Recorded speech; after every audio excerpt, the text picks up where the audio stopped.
5, 4, 3, 2, 1. Welcome to the Soul Summit podcast. I'm your host, Courtney Levesque. I'm here to bridge the gap for women in the outdoors, build a community of adventure junkies, and roll out your weekly dose of positive vibes. With almost 2 decades in the health and fitness world and an untamable passion for hunting and the outdoors, my mission is to help you live a bucket list life and move boldly in the direction of your dreams. Meet us here weekly as I connect with like-minded men and women to discuss health and mindset, accountability, life and entrepreneurship, as well as all things hunting and epic untold stories.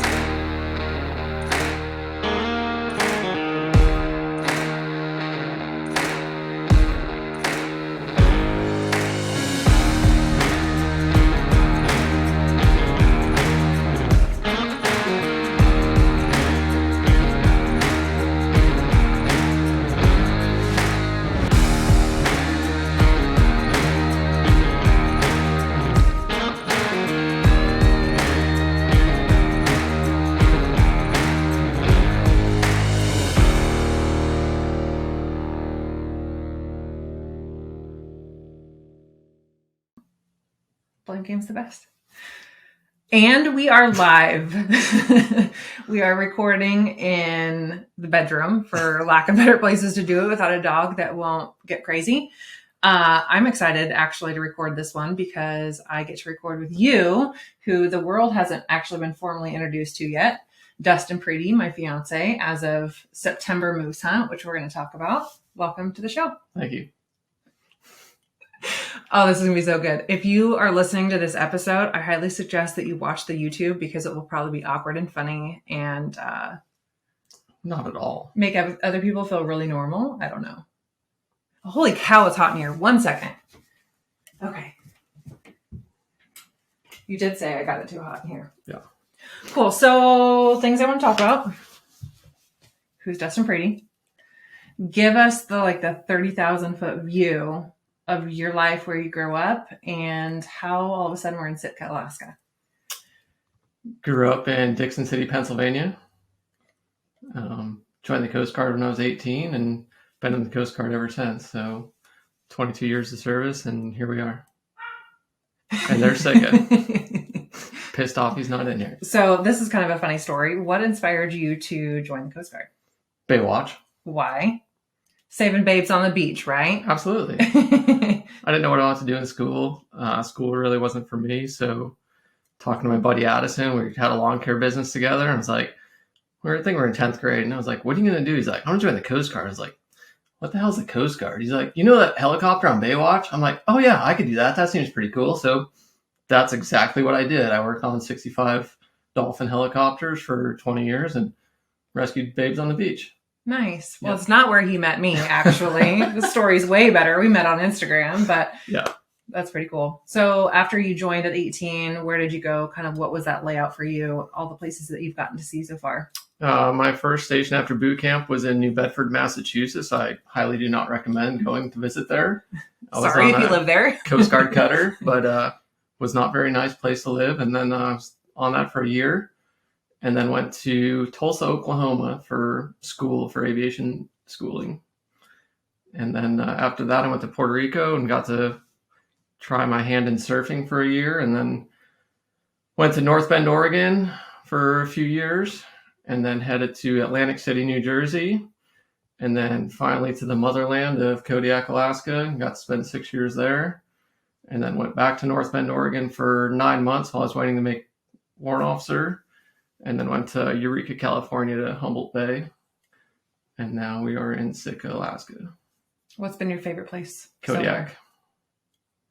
Yeah. Hands down? Hunting and fishing, hands down. Yeah. Yeah.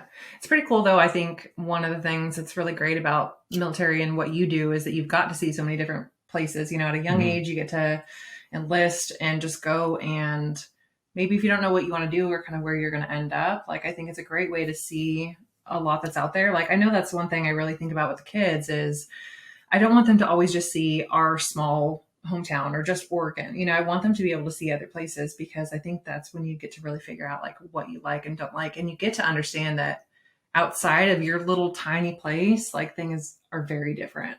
Yeah, it allows you to become super adaptive, and it's hard leaving friends, but you have lifelong friends. Like people that grow up in small towns, or not even small towns, but stay in a town their whole life, they have a big circle of friends. But I have small circles of friends all over the country. And Yeah. I mean, I still am in contact with two of the guys that were on my cutter with me 22 years ago, and they still come up to Alaska fishing and stuff like that. So, and then just being able to go hunting and stuff and fishing with those friends, and yeah, just lifelong friends. We don't keep in contact all the time, but it's like we picked up the phone and it was yesterday we were talking. So, And that's something for me that I feel like is really scary, because where you've got to like develop that skill to be a little bit more like adaptable to your surroundings, because even like within the States, culturally, things are very different. Like you go to the East Coast or you the Midwest, like you can just feel the vibe there is different. The people are different. oh, absolutely. And so for me,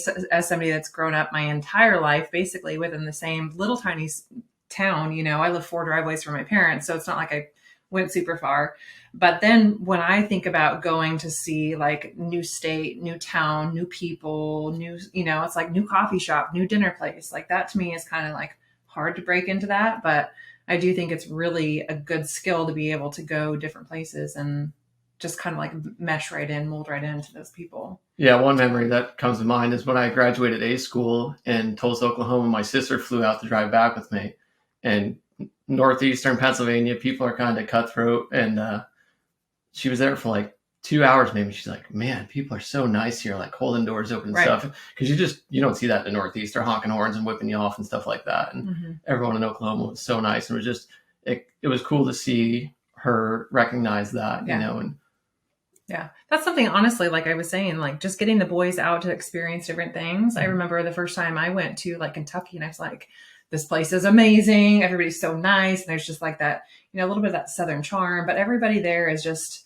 they want to know how you're doing. They ask how you're doing, and it seems like they care, like just, it's genuine. Different. Yeah. Like at home, in Oregon, everybody is, there's a lot of weirdness, but it's also, maybe that's why people are so reserved and they're not very outgoing towards a stranger, because there's so much craziness there that they kind of have those walls up. I don't know, but yeah, I know when I was in New Jersey, I'd walk Sitka around the loop where I lived, and I would say hi to this gentleman every day, and he would look at me like I was crazy. He'd be like, good afternoon. And he would just kind of shun me. And I think it took like 6 months for him to finally say hello back, or how you doing? I was like, yeah, different people, different places. That's for sure. Absolutely. So talk a little bit about Sitka, how things are going here. We're going to be here for a little while. Just kind of first impressions, basically, of the town, but also the feel for hunting and fishing so far. Southeast Alaska is a little different than the rest of Alaska. That's definitely for sure. I prefer Kodiak further north than all the weather and rain here, but making the best of it. Town is nice, clean, just small town. But fishing's good. We had a little learning curve this summer trying to find the halibut, but salmon are easy to come by. And then the hunting is definitely more challenging than Kodiak, and even, up on the mainland. It's definitely bluffy, rugged here, and a lot of blowdown. It definitely needs a forest fire. It does. We actually went out yesterday.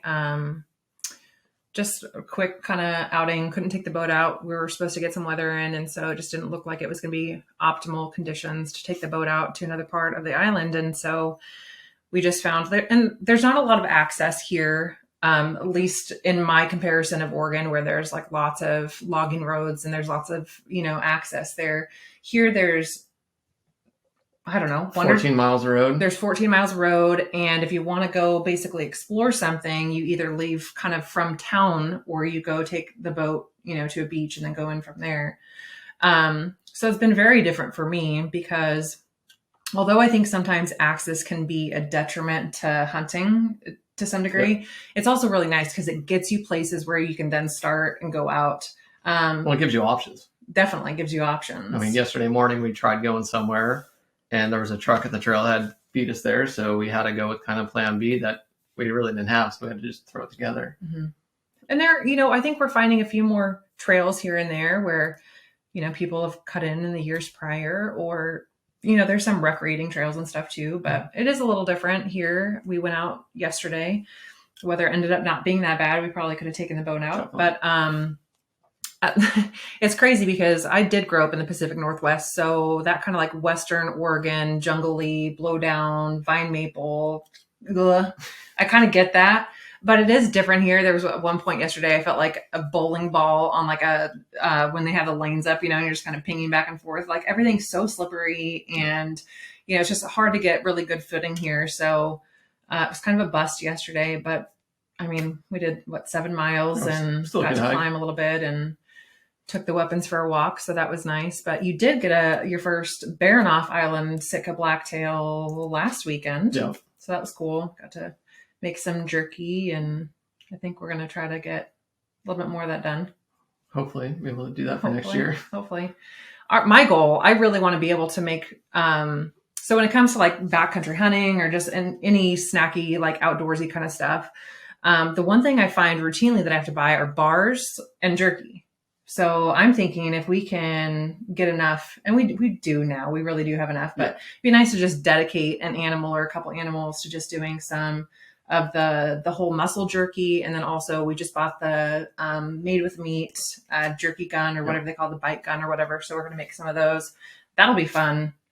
The R&D for that's pretty tasty so far. Yes, it is. I want to make some spicier stuff, but if you guys are listening and you have any good recipes for homemade jerky or any family favorites, we would love to hear them. Let's talk Alaska. Let's talk Fairbanks moose hunt, caribou hunt, fly in Alaska. Okay. So we decided this year we were going to put in for muskox and for caribou tag. No. And really, I thought there was no way in hell that we would draw even putting in for that 10 years. 10 years. And apparently I'm his good luck charm. So we put in for that. And February 19th, we got the tag. Yeah, drew the tag and then immediately called Right Air. It was like 8:30. I think I was at work. I called them and they only had one spot left. So I was like, I'll call you right back. Called a few other air charters that I had recommendations from. They really didn't have any spots. And so I was like, I'll just book it and we'll go to that strip. And it just kind of, I don't know, this year I was at Barney's before my sheep hunt and Kevin was talking to me. It's like, you all excited about sheep? I was like, I'm just at ease with this hunting season. I didn't scout a lot like I normally do. Normally I do tons of e-scouting, looking at maps, kind of like here, there. And then this year, just all my hunts, I was just like at ease, at peace with it. So just happy to take it how it came. And so, yeah, I just took that spot with Right Air and had an amazing pilot, great guy. Hope to fly with him again. Flew into the first strip where we were supposed to go, and there was 3 tents there. I was like, shit, this is not good. And he immediately, he's like, you don't want to go here. I was like, no, I don't. He's like, well, let's go land at this other strip right close to here, and I'll see where else we could take you. So I was grateful for that, for him to, kind of look out instead of just kicking us out and say, well, this is where you're supposed to go. Come up with a plan, went to another landing strip, flying in, he's making his approach, and there was another tent there. So I was like, oh man, this is just not working out. So he's like, well, let's just land and talk to him, see what they're hunting for. So we land, and you could see that guy that was sitting at the landing strip glass, and his morale just dropped. He's like, oh. But we got out and talked to him, and they were moose hunting.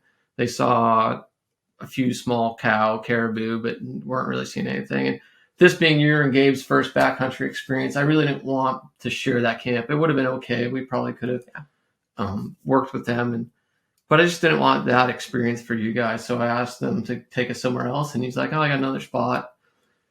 So we take off and go in that spot. He's like, there's probably not that many caribou, but there's moose. So I was just happy to have the wilderness to ourselves and not have to share a landing strip. So I was like, we'll take it.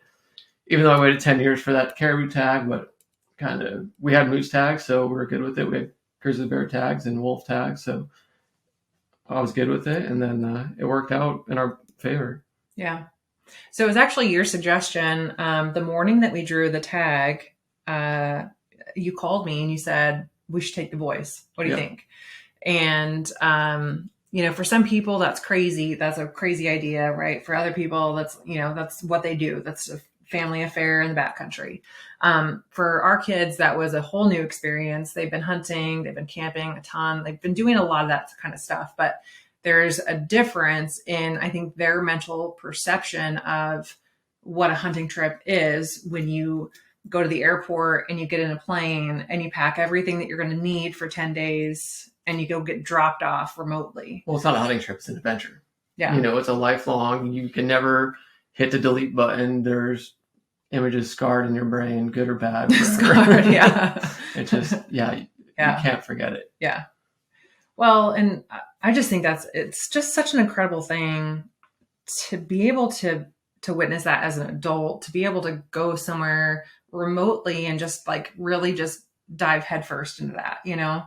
And I really appreciated you and the pilot together going a few different places because, you know, even if you know there's somebody 5 miles over, if you don't ever see or hear them, you feel alone. You feel this like solitude of being out there. And I think for me, having that mental realization of that insignificance of life, like my life out there doesn't really mean anything. No. Like it might to you or to my kid, but in the grand scheme of things, like I am so insignificant out there. And that's one thing that I really love about remote hunting, no matter where you are, backcountry, Idaho, or, you know, whatever, just that like soul filling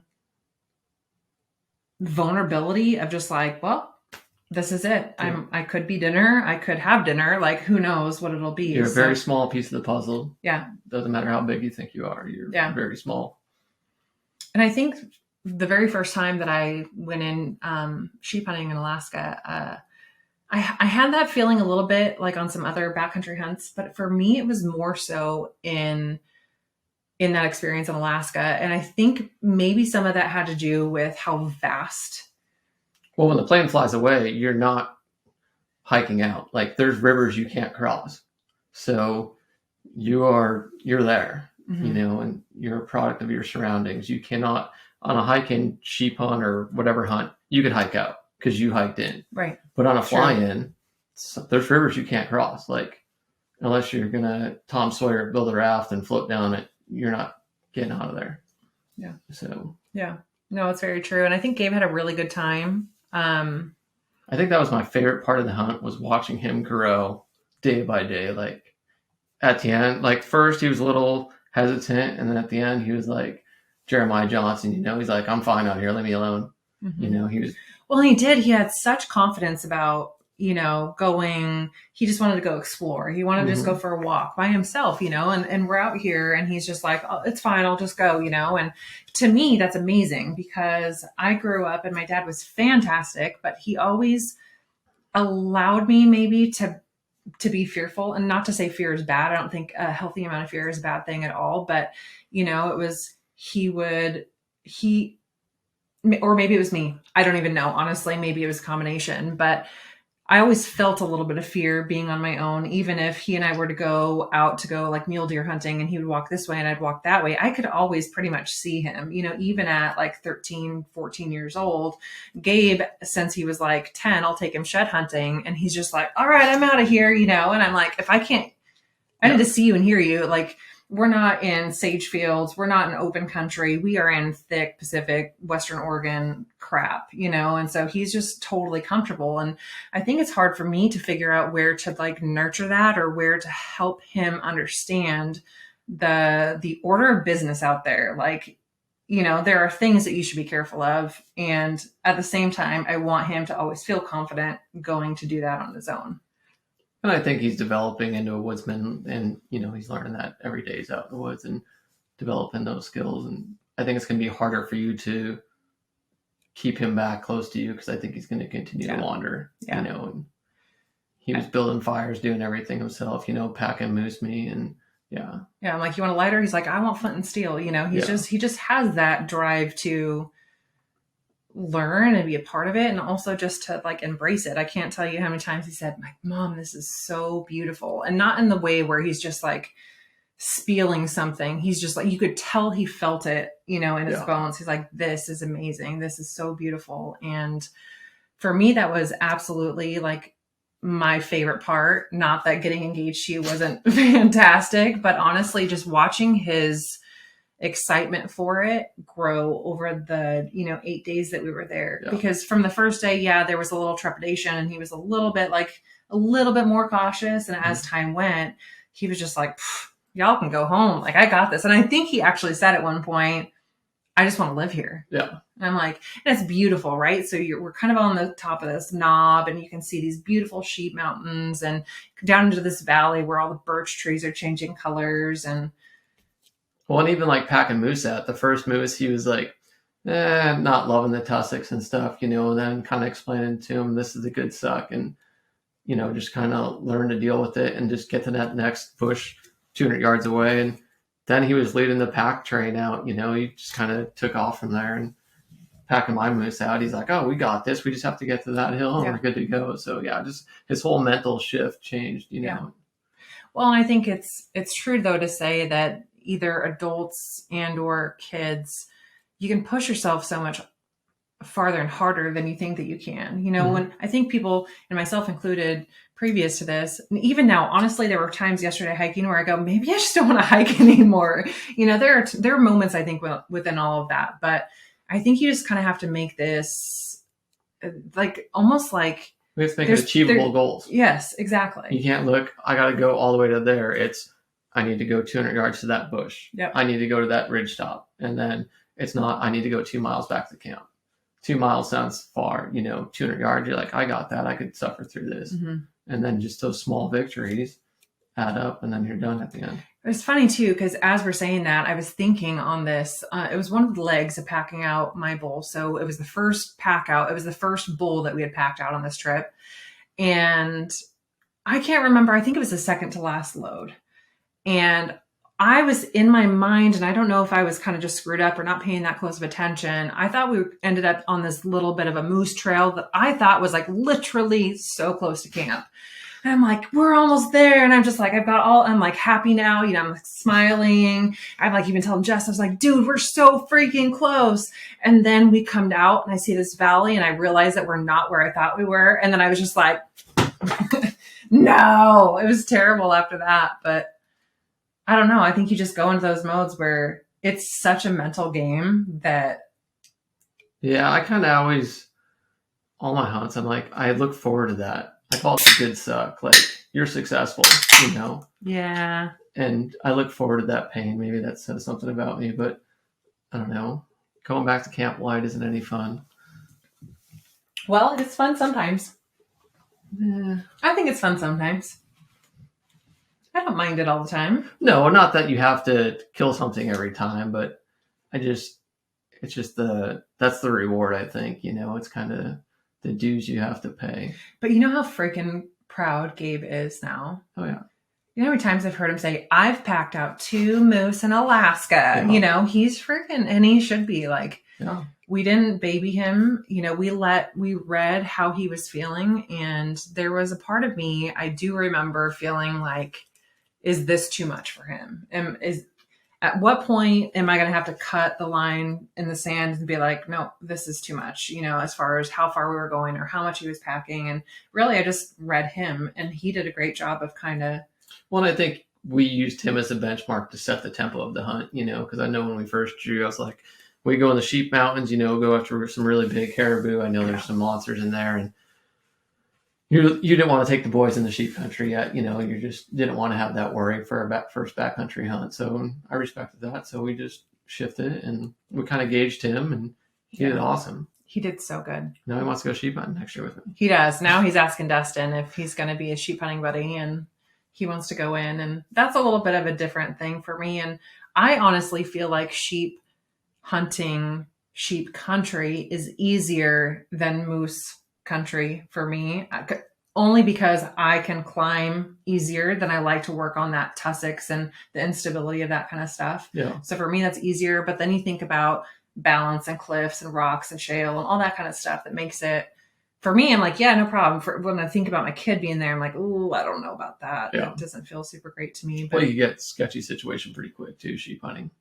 especially if you shoot a ram and it falls somewhere and you have to go get it. And that's where you're getting pushed to where you didn't want to go or plan to go. It's almost having those, and not like, yes, sometimes you can see, a ram or an animal in an area where you kind of can anticipate if you shoot it, what could happen. But there's other times you can't necessarily predict how they're going to fall, where they're going to fall, the chute that they'll be in. So. I shot a goat in Kodiak with my bow and shot it a little far back, and he ended up going and dying on some cliffs, and I couldn't get to him that day. I had to hike out, go get some rappelling gear, and get some friends to come back and help me, and we rappelled down to retrieve the goat the next morning. But yeah, that definitely wasn't my plan when I shot him, because where I shot him was great country, but he just kind of made it to the cliffs and kind of found a little bench to die on. Yeah. So back to this moose hunt, this caribou hunt turned moose hunt. As it turns out, we never saw any caribou in there. No. We potentially could have hiked up into the mountains and been a little bit more mobile, carried camp around with us, and potentially had some opportunities. We ended up seeing a couple hunters coming out that had also been in there for 10 days, I think it was, or 8 days or something like that. And they'd seen one, I think, or maybe two caribou in there. So it wasn't a great spot for that. But fortunately, I was able to, so Dustin being a resident has a little bit different scenario with tags for me. And I talked about this on the previous podcast with Jessica Crane. In Alaska, and correct me on anything that I say that I'm misspeaking on. Refer to the regulations. So always read the regs and double read the regs. But so we drew the permit for caribou. Correct. And then I was able to, because this area was a moose over the counter. It was a harvest ticket. Yep, it was a harvest ticket. So I was able to buy the moose tag. Walking tag. Yep. And then I was able to use that on caribou if we saw it, or correct, because it's greater value. Yep, so it was greater value. So again, I spent like an extra $200, but it gave me kind of both options. I couldn't shoot both, but I could shoot either moose or caribou. So that, I think, as somebody coming in as a non-resident, though you're spending a little bit more up front, you kind of like almost double your opportunity for what you can. And I would definitely recommend anyone to do that if they're going on a caribou hunt and there's a harvest ticket for moose. Like, why not? It's an extra $200.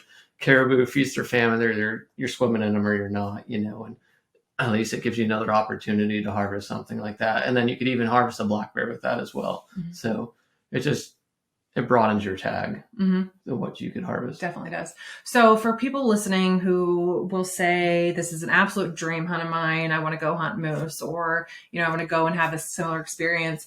But I think a lot of people, again, feel like either financially or logistically, it's too much, it's too big, they can't wrap their head around it. What would be your suggestions on kind of making that a realistic thing for someone? Start reading. I really like the Rock Slide forum. Get on Rock Slide and start reading about it. There's tons of people do it. Both sites, another good forum. And kind of look into what other people have done, learn from other people's mistakes, and let them spend the money, and then kind of go from there. Try to find a pilot or transporter that goes off a tack time versus a flat rate, because that it definitely helps you out. So what does that mean? So like a lot of sheep transporters now, they're flat rate. I want to go on a sheep hunt. It's X amount of dollars. Well, does it matter what drainage? No, it doesn't. They don't care how much tack time they're putting on their plane. It's just they charge a flat rate. Like in Kodiak or Ride Air, the bigger places like that, they charge tack time. So how much flight time you're paying for. Now, if you're calling for flight time, it's 4 trips, even though because they're going to drop you off, then they have to fly back to the base camp or their, airport. So if they tell you it's $800, make sure you ask, is that per leg or is that per total or per flight, so, right? Just so you're not caught off guard at the end. But yeah, typically they'll tell you what strip you want to go to, or I know in Kodiak they go by lakes or wherever you want to go, and it's tack time. Gotcha. So if somebody's looking at the maps and they're looking at an area, okay, this is an area that I can go in, I can buy my locking tag. Got any suggestions from there? Like pick a spot on the map, or are you looking for something specific? For moose, there's so much logistics that go into it. I mean, I think that's the biggest thing for moose hunt. Like caribou hunt, I think is way easier to do, just because it's like an elk. Yeah, they're big, but you can manage them. It's a small elk. Yep. Deer is easy, for going to Kodiak if you want to go to deer hunt, or come down the Baranoff for a deer hunt, or Prince of Wales. Black bear, again, pretty easy. But a moose is so big. There's so much logistics on the back end of once you get back to the airport on what you're going to do with it. So that's when people really need to do their homework and have their ducks in a row before they go and shoot a trophy moose, show up at the airport back in Fairbanks or wherever they're at, out of Bethel or whatever, and then be like, all right, now what do I do? So, well, even in the field.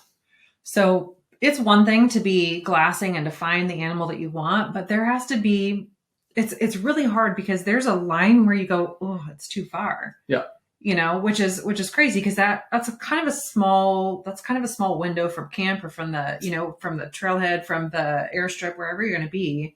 For us, mine was like 2.1 miles. Well, the rule of thumb for moose hunting is 1 mile from camp or the river, but my whole plan was to propose to you after the moose. So we saw the moose at 2 miles. So we're going 2 miles. I'll pack it. I didn't know that. So we had to make it happen, or I had to make it happen. So I was willing to pack the moose a little bit further. Oh, you're so cute. Yeah. I love you. I didn't know that. That is so. He's like, yeah, well, good thing it was only 2 miles. Yeah. I mean, it could have been a proposal with a punishment out at the end of it. My back still hurts. I have physical therapy this week, so that's good. Yeah. But no, you really do. So after we got mine down and got it packed out, got the last load back to camp, which I kind of want to talk about the last load back to camp. We still had 5 days. Yeah. But then we set our limit to 1 mile. Then we set our limit. Yeah. But so we, I don't know. My concept of time sometimes is so terrible, but we ended up packing mine out and we get the second to last load. It's 2.1 miles per As a crow flies. As a crow flies per load. And we piggybacked it a little bit, but, we're grinding, Jess in the last podcast talked about that moment where she was really like at that point. I don't think she's at a breaking point. She was just like, she was inching up on that, just physically, mentally, just kind of overloaded. It was a long, couple days. And the weather was just getting really crappy. It was pretty rainy. I mean, not terrible conditions, just not favorable, not fun to be in. And we get back to camp and we had planned that was going to be our last load for the day. Yeah. So once you plan, once you're mentally, like you have your mind wrapped around the fact that, okay, as soon as I get back that last little bit, I'm done. Dinner, food, hang out, relax. Well, as it turned out, we got back and we had a tent set up. It was like our meat tent. It was a little ways from where we were camping, and we dumped the meat over in there. And then the sun came out, and you could just tell like it was going to break off. The weather was going to be good. It was going to stop raining. And the next day on the weather, we pulled up the Onyx weather and it was looking like it was going to be pretty crappy, windy and rainy and just not great. And I remember looking at you, it was just you and I over the meat tent, putting stuff away. Jess and Gabe were over by the campfire, just kind of sitting down. And I remember saying to you, like, I think everybody might kill me, but I think we should do the next pack out now. And that was 100% the right call. And it was, but at the time it was really hard to make that call because I knew how tired everybody was. I was that tired myself, but I knew had we waited, our meat's out there one more day being kind of vulnerable. It could be getting wet, in the game bags. Tomorrow could be really miserable. And so I remember walking over and you, I think you had a little bit of like reservation, but you also knew like, yeah, I wanted to go. I just didn't know how much we could push Gabe and Jess. Yeah. And that was the thing too. We also didn't want to leave them there. I don't want to crush their spirits. So if we'd left them there, they're by themselves. And then also we've got at least 2 more trips if it's just us, which I was willing to do, but just wasn't sure so we walked over there to the campfire. And I remember saying, please don't hate me, but I really think maybe we should talk about going to get the last load. And they were total troopers. There was a small hesitation in all of us, but yeah, we ended up getting geared back up and eating some food and going back. And it was a really good call because that night the weather got shitty. Yeah, it did. Rain, wind. And you saw the fulfillment in their face, when they got back to camp, like, wow, we just did that. Like, we're done with that. Yeah. And then little did they know that there would be another. So then yes, we get back that night and there was just like this, there was so much joy in the camp. Yeah. We had tenderloin or backstrap over the fire, just cooked it on a flat rock. And it was just, it was amazing. Everybody felt good. Like there was such a sense of an accomplishment that night. And then the next morning, all night long was really, really windy, really rainy, just pouring. And so I think we all kind of slept in just a little bit that morning. Yeah. We got up, we looked, it was pretty much fogged in and crappy. And then we got a little break. So Dustin and I just put on some clothes real fast, took our glass, walked over to our little knob where we were glassing from, and just kind of looked around. And we ended up seeing a few moose. Yeah, we saw a couple bulls. There was some down in the valley, I think, with cows. And then, we saw a really good amount of moose while we were there. We were pretty fortunate. Honestly, more than I thought we were going to see. And then, so we went back and it just rained and rained and rained, and we colored, and I brought coloring books and dice and card games for just a little morale while we were there, which I think was really good. For Gabe especially. And then it broke off again, and you and I went out and we were trying to, as we're glassing, we're not only looking a mile, we're looking at everything, but we're really keeping in mind as we're seeing things and potential opportunities to go chase, where that line is for us. How much that last pack out sucked. Yeah. Yeah. And, I don't know, maybe you agree, but when you're determining the level of suck that you can do, it's one thing. Yeah. When you're determining the level of suck you're about to bring somebody else into, it's a whole different ballgame. I'm not worried about. I don't care if you hate me. That's fine. Your level of suck, that's fine. But Gabe, I was definitely worried. Gabe and Jess, and not to say that they could not do, not to say they were complaining. No, I just none don't of want that. to put them through it. But you feel a little bit of a responsibility to really assess the whole scenario. And so that second time we went out, we ended up seeing two good bulls. Yeah. Looked like they were bedded within a mile, but it did not look like so there was going to be a lot more elevation, gain, ascent, descent where they were at. But they looked good enough that it was definitely worth us at least going to the next few ridges to kind of see what was down below. We had Onyx, so we can kind of see on the maps what it looked like, but there's a difference in actually putting your eyes on how thick is that going to be? How steep is that going to be? What's that water going to be like? Well, it was in the afternoon too. I don't remember exact time, but I think it was 3:00. And then they were going to stay at camp. We just said, hey, we'll message you on the Onyx if we, and they were like, you're going after a moose? I do remember walking back to camp. Hey guys, we're going to go for a little walk, and there was so much silence. And actually after the fact, they both told us once we got back to civilization, we're having dinner, they're like, yeah, so we both said, can we just call the plane? And I remember as we're going down the hill, and each little ridge we came over, there's another little ridge. I'm like, I don't know, and just we're kept going, and you did say no, and I was like, all right, we're gonna keep going and push, and well, you had a lot of reservation. I was really feeling you were so unsure.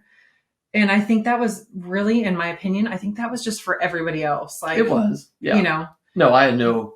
Yeah, it was totally for everyone else, and I didn't need to kill a moose. We already had an amazing hunt. So but here's the thing, and I don't know if people listening can relate, or maybe you've been in a situation where you're on a hunt where there's multiple tags and multiple people in the party, obviously, and one of the tag gets filled, and then and you have plenty of time afterwards, but it's almost like the investment in the hunt or glassing or trying kind of stops a little bit. Yeah.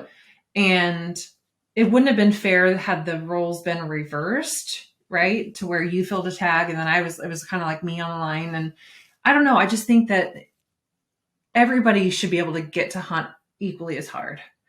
And once my tag was filled and we still had 5 days, I was like, we're still hunting. Yeah, it'd be nice to hang out or whatever, but we're not here to hang out. We're here to get it done. To see what we can see, even if that's only glassing, right? So even if we're not going after something, you can still get out there, go sit on the knob and see what you can see. So I just felt like there was a responsibility to hunt as hard for you as we hunted for me. And then I remember we finally get down to the creek, all right, it's not bluffy. We could get to the creek.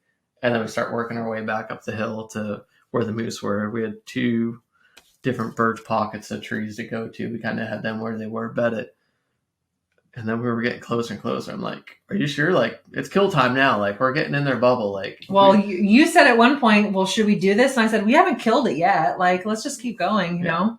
But I knew we were getting in that bubble where things were going to happen, yeah, and then sneak up, and we had the wind. It was really good because the wind was pretty gusty, so it was real noisy. And because that last little patch too, we had to walk through some birch and some alders and stuff. So, and we're trying to like move the branches off of us, so it's not just hitting get a lot of that synthetic noise. Well, and a moose's ear is 2 feet long, so they can hear everything. And then as we found out, we sneak up to within 55 yards of them, and they were kind of bedded in brush. And well, so on the map too, to paint a little bit bigger picture. So from where we were glassing, they were very distinctly in this patch of birch trees that was like green. And then there was like a line and it turned yellow. So we knew like we could really identify where they were. And when we got over there, I could see like, okay, so from what we were seeing from a mile away, we are here, like we're in it. And we're kind of creeping forward. You're in front of me. And I'm actually at this point starting to look behind me because I'm like, it should be right here. Yeah. That bull should be like, we were in their bed in its bed right now with it. And yeah, that's when we were in that bed with I think you saw it first. I did. It was time moving like well, and you were in front of me, but it was also so windy that I kept going, Bates, hey, stop, look, wait. And it was right there and they were in front of us. They couldn't see us, but I could just see big old paddles sticking up. Yeah. And we were within 55 yards. And then, yeah. I was just all I had was a headshot and I didn't want to take that. So, yeah, just waiting. And then I think, if I remember correctly, that bull moved a little bit behind some trees. And then I moved up and you stayed there. Mm-hmm. I was filming it. Mm-hmm. And then I moved up maybe 20 yards just to try to get a different angle on him. And then I had his head and I was like, all right, as soon as he takes one step, I was like, I'm going to click the safety off. As soon as I clicked the damn safety off, they heard the safety, which is crazy, and Tika safety is not loud. But they heard that click, that metallic. And also the wind died down kind of at the same time, and they heard that. And there was no hesitation. I heard the safety, they heard the safety, and they were gone. Yep. So then you're like, well, let's try to work around the knob and try to get them. So yeah, I was really fortunate that it all played out like it did. But yeah, because then we went up around the knob, and it was way thicker than I was expecting. I figured because we were kind of in an opening, and I figured we'd just go around the knob and it'd be open and we'd be able to see them, where they were. But it just turned into really thick stuff. We're just kind of weeding through. And then I just figured it was kind of done at that point. We were kind of working back down the ridge towards camp because it was getting late. And then we looked out and ended up catching a bull like 300 yards away, just walking through the timber there, and got set up on the trekking poles, crossed the trekking poles, and used that as shooting sticks. And do you use mine?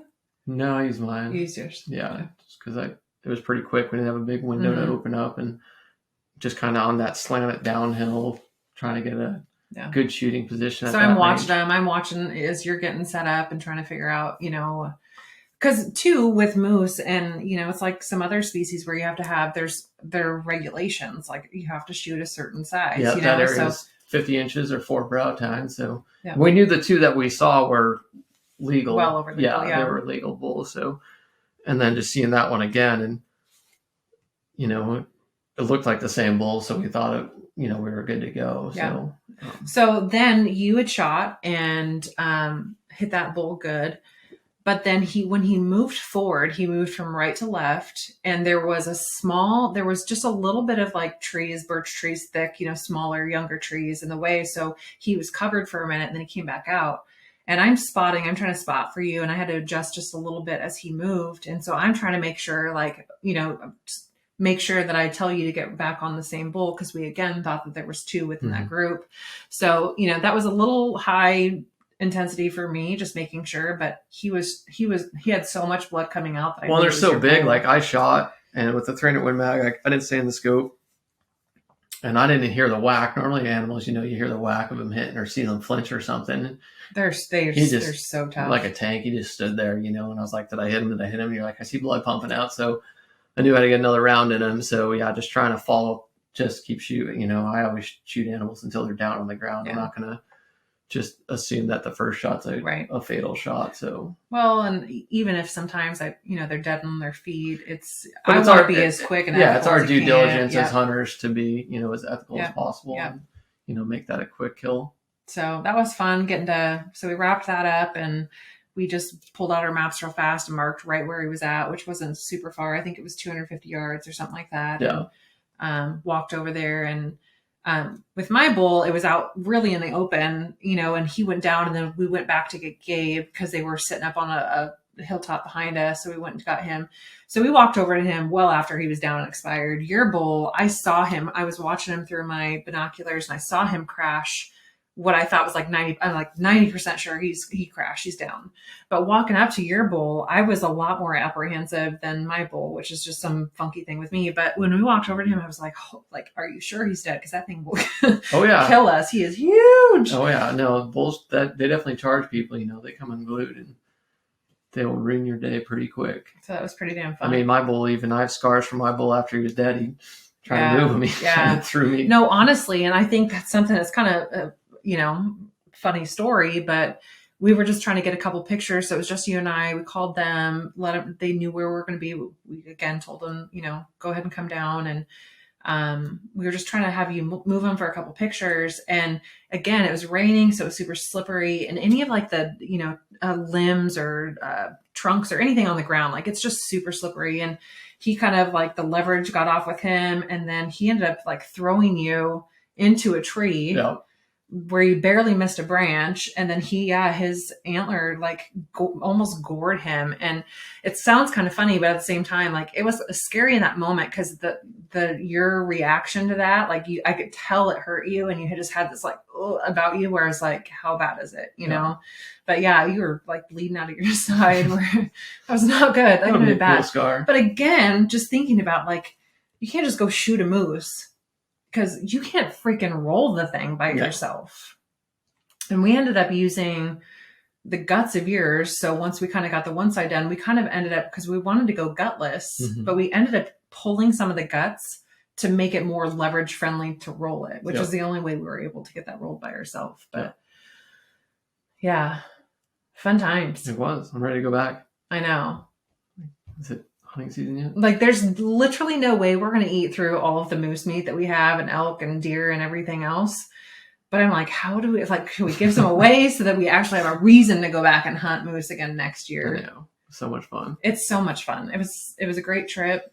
Everything about it was really, the weather, was good for us. And it's the whole experience. Getting engaged was pretty awesome. That was okay. Okay. So I end up shooting here's a little even more, like maybe you don't even know this, but I was not super surprised that you proposed to me on this trip, but you did it way different than I thought you were going to do it. And I never thought it was going to be a surprise, like, cause I'm pretty much CSI. I'm always investigating every situation. And so I did not think it was going to be a surprise. I thought I was going to know before. And gotcha. Got me. Yes, you did. And so just so you know how freaking weird I think, I was like, oh, we're going to be flying in. He wants me to fly after him because he's going to have somebody, right? Listen to me. I'm such a girl. He is going to have somebody have gone out there and they're going to, in stones, they're going to write, will you marry me? Like in the freaking mountain. So that when we fly in, I see this, will you marry me? And he's standing there when I get out of the plane with a ring or something stupid, crazy like that. Right. No, it wasn't that. And so after you got to kill something first. So after we landed, so Gabe and I again flew in after Dustin and Jessica came in. I got out of the plane and I'm still thinking like, oh, I'm going to get married. He's going to propose to me.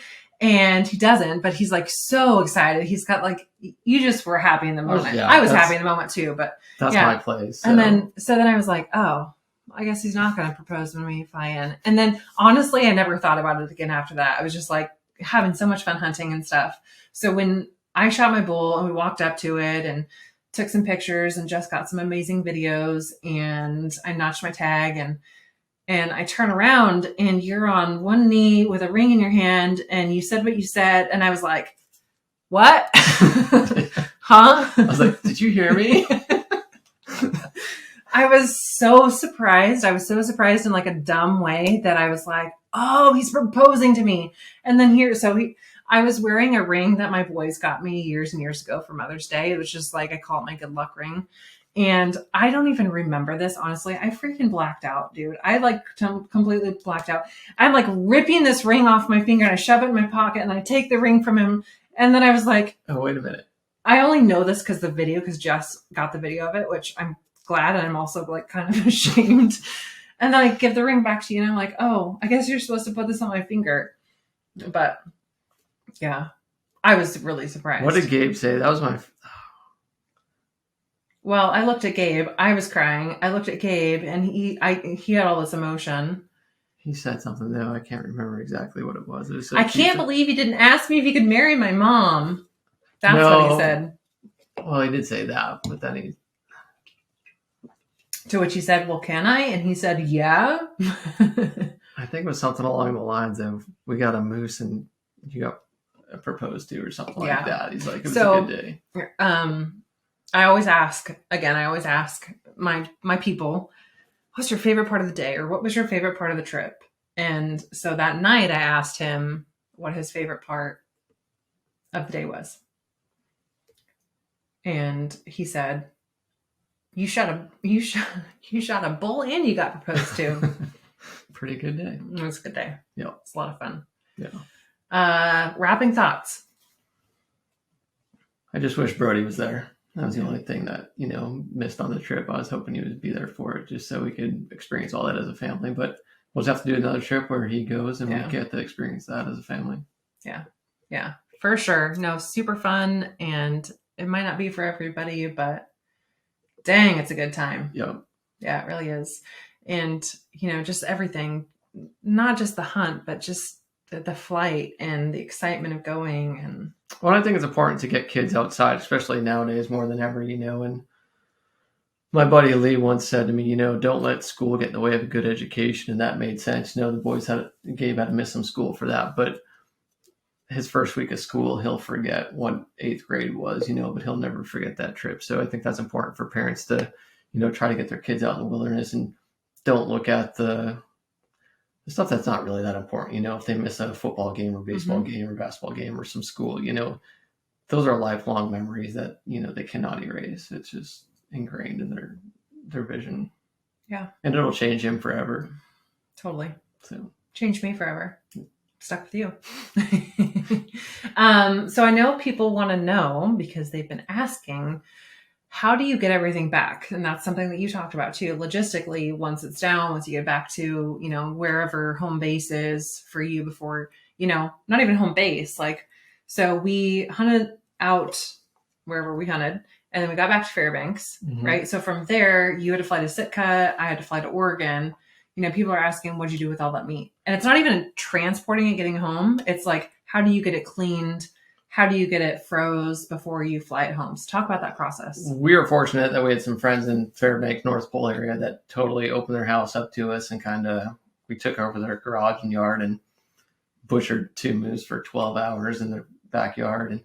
But yeah, so I was being an Alaska resident in rural Alaska. I'm allowed to have Alaska known shippers account, and people could get that. It just costs them money. I just don't have to. I get waived the people in rural Alaska get waived the known shipper. So we just shipped everything Alaska Air Cargo. But there are other companies. I know there's a trucking company. I can't remember the exact name of it, but they'll bring a semi down from Alaska every year. They have a couple semis they bring down to, I think, Montana, where you could kind of schedule to meet them. They come down to cross the border to Washington and go over to Montana. So anyone on the West Coast could kind of do that and use that as an option to get their horns, cape, and all their meat back. So another option was a lot of people drive up with a cooler, and just it's not that far. I mean, yeah, it takes some time, but you could drive the Alcan in 2 days, if you have 2 people driving. Is that an option right now with Canada and COVID? And I believe it is now. Okay. As long as you got the jab, but. Well, we won't discuss that. But yeah. But that's another option for someone to do that. And then there are just shipping companies. You could do, we had some stuff taken down the Fairbanks to Indian Valley Meats, and they'll ship. So if you have a processor that's going to process some stuff for you guys, we process most of our stuff. We got some jalapeno cheddar stuff. We did 100 pounds. We did like 50-50. So we did 50 pounds of summer sausage, which is really good, very mild. I love that stuff. It's delicious. And then we did 50 pounds of jalapeno cheddar, dogs Yep. broths, which are also really, really good. I think that was a good way to go with that. Absolutely. Some people can do that themselves, but Indian Valley did a really good job for us. They did. And then they'll ship it to you. They just call me up when it's ready and just had it shipped here, and they just ship it Alaska Air Cargo. And that's at a discounted rate because they process it, so it's not paying. I don't know how that all works out with Alaska Air Cargo, but it's like not processed, but because it's food grade stuff, it's not, you don't get the same rate. So I think it's like 40 cents a pound you pay for shipping. So it makes it cheaper. So then for shipping a rack, this is something we didn't know necessarily when we shipped ours home. We had friends that got us a bunch of cardboard. So we basically just turned our moose antlers into like cardboard, so we're just taping like, it was a process. Walmart parking lot. Walmart parking lot. Go get some more tape. But we taped them up, just put cardboard everywhere. We ended up buying like a pool noodle to do over some of the more prominent points. And we did that way. That ended up costing us more money, which I wish that we would have known at the time. All we had to do was cover the points. And wrap it in bubble wrap. So that would have been a lot cheaper if you just buy some bubble wraps, go with a pool noodle and some duct tape. But then you can take it to air cargo, Alaska Air Cargo, or however you're going to ship it. You could even check it in with your luggage too at that, if it's under. You can. So mine ended up costing from Fairbanks to Eugene, Oregon, $460. That was on air cargo though. For just my rack. And then we shipped home. How much meat did we take to Eugene? I think you guys took 450 pounds of meat. Total? Yeah. Okay. So between Jess and I, we took 450 pounds. And then I took 200 pounds. We took 100 pounds of Indian Valley meat, and then we donated the rest to Zach, who helped us out in North Pole. There's other options. If you don't need that much meat, or if you don't want to pay to have that much meat taken home, there are so many different places where you can call and have it donated. I don't know what they are specifically, but if you have friends in the area, reach out to them. If you can post on I don't know, there's just ways to get rid of things. Absolutely. Where, people need the meat. Not everybody can just go out and go hunt. Maybe they're just, I don't know, got stuff going on. They can't do it. So, if you want to take some, but you can't take it all, there's options. Reach out to me. I'll try to help you get that figured out if that is a predicament that you get yourself in. But yeah, there's options for it for Absolutely. Sure. I was a little floored when they told me how much it was going to be to get everything home. I was like, nope, I don't need any of it. No, but think about the total cost of the trip. So ballpark number, we had 4 people, 2 hunters, 1 resident, 1 non-resident, and then two accompanying, which also adds to the flight costs. I think it cost ballpark with flights from, incoming, to Fairbanks and then outgoing to the field, all the meat shipment costs, the processing meat shipment costs, my $800 tag. I'm going to say total 75 to 8,000. Okay. I would say. I'd say 8,000 to 9,000. Okay. But that's with 2 people hunting, 4 people going. Yep. Yeah, you could definitely reduce the cost to. It ended up being $1,700 a flight for us for the bush flight. So you could drop $1,700 right off the bat of that if you only had 2 people going. And then Ride Air and a lot of other transporters, we had it where we could shoot a caribou and it would be no extra cost, or if we shot a moose, it would be an extra cost. So we ended up paying for another flight coming back to get the second moose back. Yeah. So you could do it a little cheaper. Yep. And it all goes off your weight. So we were light, so we were able to get the 1 moose out on our first 2 flights. So when we packed in, when we flew into the field, we actually were like 400 or so pounds light. Yep. Which I felt gypped. I felt like I could have taken way more stuff out there. But yeah, so that's where we were able to save a little bit of that for the flight out. All in all, it was a fantastic time. I highly suggest that people go. Absolutely. Because I know so many people, it was a bucket list for me. And it's funny because I never really considered it being a moose hunt. I thought about, maybe I'll buy the tag, all that kind of stuff. But I was prepared for the caribou hunt. And then all of a sudden I have this walking tag, this gorgeous green metal. And I'm just like, ah, you know, and I'm like, I'm going to go moose hunting. And that was total bucket list for me. So if I can do it, anybody can do it. Absolutely. Yeah. It's just do your research, read books on it and stuff. And there's other companies that'll kind of set you up and kind of put you in the right place. For Larry Bartlett does it up out of Fairbanks. I don't remember his company name, right? Pristine Adventures, maybe.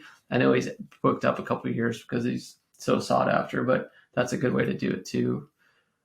Next, we need to do a float hunt. That'd be fun. Yeah. My beer's gone. Which means this podcast is over. We're done. Any parting thoughts? Get kids outside, get them hunting, get them away from the computer screens. Yeah. I always ask people where they can be found online. Do you want to be found online? No, you can't find me. I'm pretty humble. Nope. Okay. Well, don't look at him up. If you want to see him, you find me because I post him. I don't post anything. He doesn't post anything. No. I just look at cheap pictures. Although you did post your first reel today. Oh, I'm geez. pretty proud of that. You're welcome. So funny. So funny. Oh my gosh. All right, you guys, that is another podcast episode. Hopefully you enjoyed it. If not, blame him. It's always my fault. Peace out.